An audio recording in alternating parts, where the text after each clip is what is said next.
Hello viewers, now we are going to discuss on the topic DNA replication and its enzymes, which is in the chapter Molecular Basis of Inheritance. DNA replication machinery and enzymes అంటే ఈ DNA replicationకి అవసరమయ్యే enzymes ఏమంటే in the living cells such as E coli process of replication requires a set of enzymes అంటే living సెల్స్లో ఈక్వలైనా తీసుకుంటే కనుక ఈ ప్రాసెస్ ఆఫ్ రెప్లికేషన్ అనేది దానికి కొన్ని ఎంజైమ్స్ అనేది అవసరమన్నమాట. The main enzyme is DNA dependent DNA polymerase. DNA polymerase అనే ఒక మెయిన్ ఎంజైమ్ అనేది అవసరం అనమాట. Since it uses DNA template to catalyse polymerisation of deoxynucleotides. అంటే ఈ డిఎన్ఏ పొలిమరేజ్ అనే ఎంజైమ్ ఏం చేస్తుందంటే ఓల్డ్ డిఎన్ఏ అనేది ఏదైతే ఉందో దాన్ని ఒక డిఎన్ఏ టెంప్లేట్గా తీసుకొని న్యూ స్ట్రాండ్ని సింథసైజ్ చేస్తుంది అనమాట. సో అదే ఇక్కడ చెప్తున్నారు, template to catalyse the polymerisation of deoxy nucleotides. So ఆ డిఎన్ఏలో ఉండే న్యూక్లియోటైడ్స్ అన్నీ కూడా పొలిమరైజ్ చేస్తుంది అనమాట బై ద డిఎన్ఏ పొలిమరేజ్ అనే enzyme. These enzymes are highly efficient enzymes that catalyze polymerization of large number of nucleotides in short time. ఈ enzymes అనేవి చాలా హై ఎఫిషియంట్ ఎంజైమ్స్ అనమాట. సో ఇవేం చేస్తాయంటే లార్జ్ నెంబర్ ఆఫ్ న్యూక్లియోటైడ్స్ని విత్ ఇన్ ఏ షార్ట్ టైంలో అవి కెటలైజ్ చేస్తాయన్నమాట. ఏ ఎంజైమ్? డిఎన్ఏ పొలిమరేజ్ అనే ఎంజైమ్. ఇక్కడ ఎందుకంటే ఈ షార్ట్ టైంలో ఇలా ఎందుకు జరుగుతుందంటే ఒక రియాక్షన్ అనేది జరగాలంటే మనకి కొన్ని గంటలు పడుతుందన్నమాట. సో అందుకని చెప్పి ఈ ఎంజైమ్స్ అనేవి ఒక కెటలిస్ట్గా పనిచేస్తాయి అన్నమాట. సో ఈ ఎంజైమ్స్ అనేవి యూజ్ చేయడం వల్ల ఏమంటే రియాక్షన్ అనేది త్వరగా జరుగుతుంది. సో కొన్ని గంటలు పట్టే రియాక్షన్ కొన్ని సెకండ్స్లో అయిపోతుంది అనమాట, లేదా కొన్ని మినిట్స్లో అయిపోతుంది. ఎందుకంటే by the use of these enzymes అనమాట. The average rate of polymerization by these enzymes is approximately 2000 base pairs per second. So ఇలా మన ఎంజైమ్స్ని యూజ్ చేస్తూ కనుక మన ఒక రెప్లికేషన్ అనేది జరిగితే కనుక ఒక సెకండ్కి 2000 బేస్ పేర్స్ వరకు జరగచ్చు అనమాట. These polymerases have to be fast but they has to catalyse the reaction with high degree of accuracy. అంటే ఈ పొలిమరైజ్ అనే ఎంజైమ్ ఏంటంటే చాలా ఫాస్ట్గా రియాక్షన్లో చూపిస్తుంది, బట్ అంతే జాగ్రత్తగా ఈ రియాక్షన్ అనేది జరగాలన్నమాట రెప్లికేషన్ అనేది. ఎందుకంటే ఒక చిన్న మిస్టేక్ ఏదైనా జరిగితే it would result into mutations, అంటే లక్షణాలు అనేవి మారిపోతాయి, జీన్స్లో చాలా చేంజెస్ వస్తాయి. సో ఈ రెప్లికేషన్ ప్రాసెస్ జరిగేటప్పుడు డిఎన్ఏ పొలిమరేజ్ అనేది చాలా జాగ్రత్తగా రెప్లికేషన్ అనేది చేయాలన్నమాట. అండ్ ఈ డిఎన్ఏ పొలిమరైజేషన్ అనేది ఒక ఎనర్జీ డిమాండింగ్ ప్రాసెస్ అనమాట. So deoxyribonucleoside triphosphates అనేవి డ్యూయల్ పర్పజెస్ని చూపిస్తాయన్నమాట. దట్ ఈస్ యాక్ట్ యాజ్ సబ్స్ట్రేట్గా, ఒకటి సబ్స్ట్రేట్ గాను ఇంకోటి ఏంటంటే ఎనర్జీని ప్రొవైడ్ చేస్తుంది అనమాట ఈ పొలిమరైజేషన్ రియాక్షన్కి. And many additional enzymes are also required in addition to DNA dependent DNA polymerase. So ఈ డిఎన్ఏ పొలిమరైజ్ ఒకటే కాకుండా ఇంకా చాలా రకాలుగా అడిషనల్ ఎంజైమ్స్ అనేవి అవసరం అవుతాయి అన్నమాట. Replication in DNA strand occurs with in a small opening of the DNA helix known as replication fork. అంటే ఈ రెప్లికేషన్ అనేది డిఎన్ఏలో ఎప్పుడు జరుగుతుందంటే ఆ డబుల్ హెలికల్ స్ట్రక్చర్లో ఎక్కడైనా ఒక చిన్న ఓపెనింగ్ అనేది జరిగితే కనుక ఆ ఒక్క ఓపెనింగ్ని ఒక రెప్లికేషన్ ఫోర్క్ అని అంటారు. సో అక్కడి నుంచి రెప్లికేషన్ అనేది స్టార్ట్ అవుతుంది అనమాట. DNA dependent DNA polymerase catalyse polymerisation only in one direction, that is 5' to 3'. అంటే డిఎన్ఏ పొలిమరేజ్ అనేది దాని యొక్క పొలిమరైజేషన్ని ఒక్క డైరెక్షన్లోనే కెటలైజ్ చేస్తుంది అనమాట. That is 5' to 3'. అంటే ఇక్కడ ఓల్డ్ స్టాండ్ అనేది ఎట్లా ఉంటుందంటే 3' నుంచి 5' ఉంటుంది. సో అందుకని ఈ పొలిమరైజేషన్ అనేది 5' to 3' అనమాట. So it creates additional complications at the replicating fork. So ఈ రెప్లికేషన్ ఫోర్క్ అనేది ఉంటుంది కదా, స్మాల్ ఓపెనింగ్ అనేది, సో అక్కడి నుంచి కొన్ని అడిషనల్ కాంప్లికేషన్స్ అనేవి క్రియేట్ అవుతాయి అన్నమాట. Next, consequently on one strand template 3' to 5' the replication is continuous. అంటే ఈ టెంప్లేట్ డిఎన్ఏ ఉంటుంది కదా, అంటే మదర్ డిఎన్ఏ అనేది, సో అదేంటంటే 3' to 5' అనేది ఉంటే కనుక దాని యొక్క రెప్లికేషన్ అనేది కంటిన్యూస్గా ఉంటుంది అనమాట. అదే అదర్ స్ట్రాండ్ ఉంది కదా, దాని యొక్క టెంప్లేట్ అనేది 5' to 3' ఉంటే కనుక అది డిస్కంటిన్యూస్గా ఉంటుంది అనమాట. సో అలా డిస్కంటిన్యూస్గా సింథసైజ్ అయిన ఫ్రాగ్మెంట్స్ అంటే ముక్కలుగా సింథసైజ్ అవుతుంది అనమాట డిఎన్ఏ అనేది. తర్వాత ఆ ఫ్రాగ్మెంట్స్ని ఏమంటారంటే ఒక జాకి ఫ్రాగ్మెంట్స్ అంటారు. ఇది చాలా ఇంపార్టెంట్, ఒక జాకి ఫ్రాగ్మెంట్స్ అని అంటారు. తర్వాత ఆ ఫ్రాగ్మెంట్స్ అన్ని జాయిన్ చేయడానికి ఇంకొక ఎంజైమ్ అనేది వస్తుంది అనమాట, దాన్ని డిఎన్ఏ లైగేజ్ అనమాట.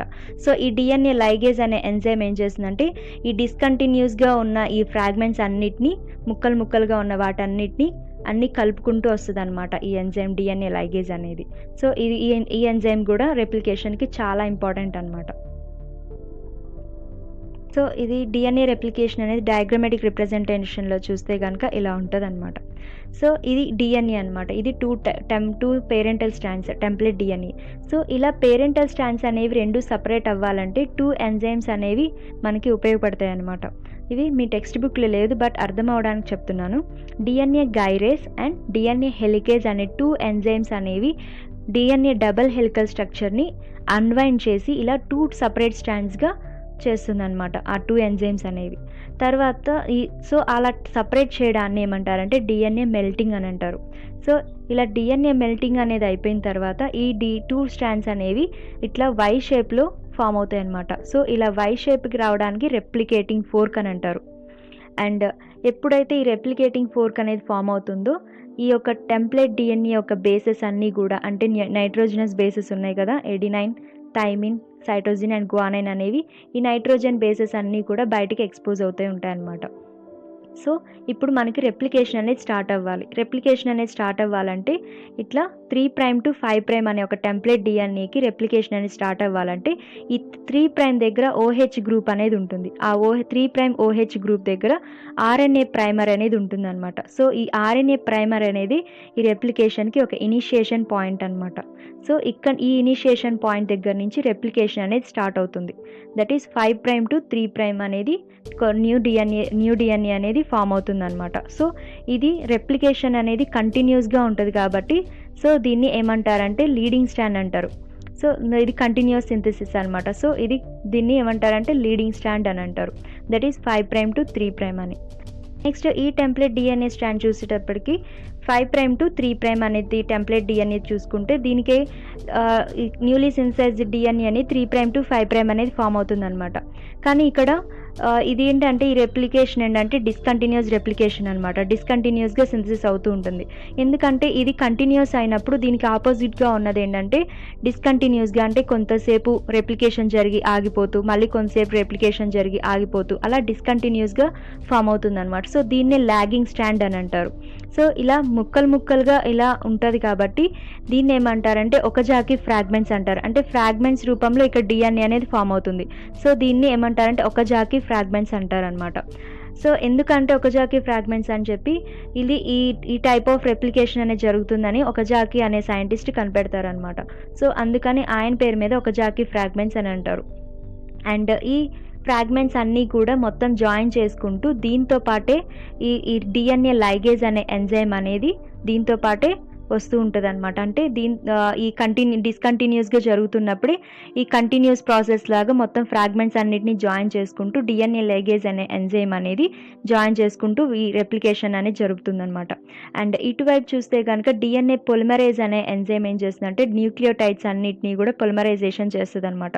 అంటే త్వరగా రెప్లికేషన్ ప్రాసెస్ అనేది కంటిన్యూస్గా జరగడానికి డిఎన్ఏ పొలిమరైజ్ అనేది ఎంజైమ్ సహాయపడుతుంది అనమాట. సో అట్లా న్యూలీ సింథసైజ్డ్ స్ట్రాండ్స్ అనేవి ఫామ్ అవుతాయి అన్నమాట by the replicating fork. So ఇది డిఎన్ఏ రెప్లికేషన్. ఒకటేమో లీడింగ్ స్ట్రాండ్, ఇంకోటేమో లాగింగ్ స్ట్రాండ్ అనేది ఫామ్ అవుతుంది.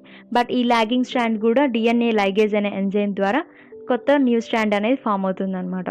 సో ఇది రెప్లికేషన్ అనమాట. Next, origin of replication. DNA polymerases cannot initiate the process of replication on their own. So ఈ ఎంజైమ్ DNA polymerase అనేది process of replication అసలు start చేయదన్నమాట.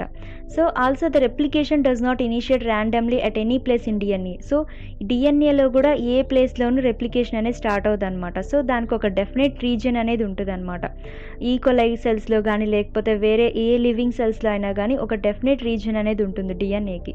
సో ఆ రీజియన్ ఏమంటారంటే ఆరిజిన్ ఆఫ్ రెప్లికేషన్ అని అంటారనమాట. మనం ఇందాక చెప్పుకున్న ఫిగర్లో రెప్లికేటింగ్ ఫోర్క్లో ఎక్కడైతే ఈ లీడింగ్ స్ట్రాండ్ దగ్గర ఉన్న 3' OH గ్రూప్ దగ్గర RNA ప్రైమర్ ఉంటుందో సో ఆ RNA ప్రైమర్ దగ్గర నుంచి ఇనిషియేషన్ అనేది స్టార్ట్ అవుతుంది అనమాట. And next, due to this requirement, a piece of DNA, if needed to be propagated during the recombinant DNA procedures, requires a vector. The vectors provide the origin of replication. So మీకు కావాలనుకుంటే కనుక ఒక piece of DNA అనేది తీసుకొని దాన్ని propagate చేయాలనుకుంటే, అది కూడా ఆర్డిఎన్ఏ ప్రొసీజర్స్లో, ఆర్డిఎన్ఏ అంటే రీకాంబినెంట్ డిఎన్ఏ ప్రొసీజర్స్లో కనుక ఒక చిన్న పీస్ ఆఫ్ డిఎన్ఏని తీసుకొని ప్రాపగేట్ చేయాలనుకుంటే కనుక దానికి ఒక వెక్టార్ అనేది అవసరం అవుతుందన్నమాట. ఆ వెక్టార్స్ని ఏమంటారంటే ఒక ఆరిజిన్ ఆఫ్ రెప్లికేషన్ అని అంటారు. సో ఈ ప్రాసెస్ అంతా కూడా మీకు ఒక హయ్యర్ క్లాసెస్కి వచ్చిన తర్వాత ఇవి డీటెయిల్డ్గా ఉంటాయి. And in eukaryotes the replication of DNA takes place at yes phase of cell cycle. అదే యూకారియోట్స్లో చూస్తే కనుక డిఎన్ఏ యొక్క రెప్లికేషన్ అనేది సెల్ సైకిల్ ఎస్ ఫేజ్లో జరగాలన్నమాట. సో ఈ ఎస్ ఫేజ్లో అనేది డిఎన్ఏ రెప్లికేషన్ జరుగుతుంది. The replication of DNA and cell division cycle should be highly coordinated. అంటే ఈ రెప్లికేషన్ అనేది డిఎన్ఏలో రెప్లికేషన్ అనేది జరిగితే ఇంకోటి సెల్ డివిజన్ సైకిల్ అనేది జరగాలన్నమాట. అంటే ఈ డిఎన్ఏ పని డిఎన్ఏ చేస్తుంది, తర్వాత సెల్ డివిజన్ అనేది సెల్ డివిజన్ జరుగుతూ ఉండాలన్నమాట. కానీ ఇవి ఇలా కాకుండా ముందు సెల్ డివిజన్ జరిగిన తర్వాత రెప్లికేషన్ జరిగిన తర్వాత సెల్ డివిజన్ అంటే కనుక అది ఎలా అవుతుందంటే పాలిప్లాయిడీకి లీడ్ చేస్తుంది అనమాట. అంటే క్రోమోజోమల్ అనామలీ. అంటే ఇలా ఎలా అంటే క్రోమోజోమల్ చేంజెస్ వచ్చి సిండ్రోమ్స్ అనేవి స్టార్ట్ అవుతాయి అన్నమాట. సో అందులో జరగకుండా ఉండాలంటే డిఎన్ఏ రెప్లికేషన్ అంటే సెల్ డివిజన్ సైకిల్ అనేది కోఆర్డినేషన్తో జరిగితే కనుక పాలిప్లాయిడీకి lead అవ్వదన్నమాట. So that's all the topic. If you like my explanation, please share, like and subscribe to Sharda's Botany. Thank you.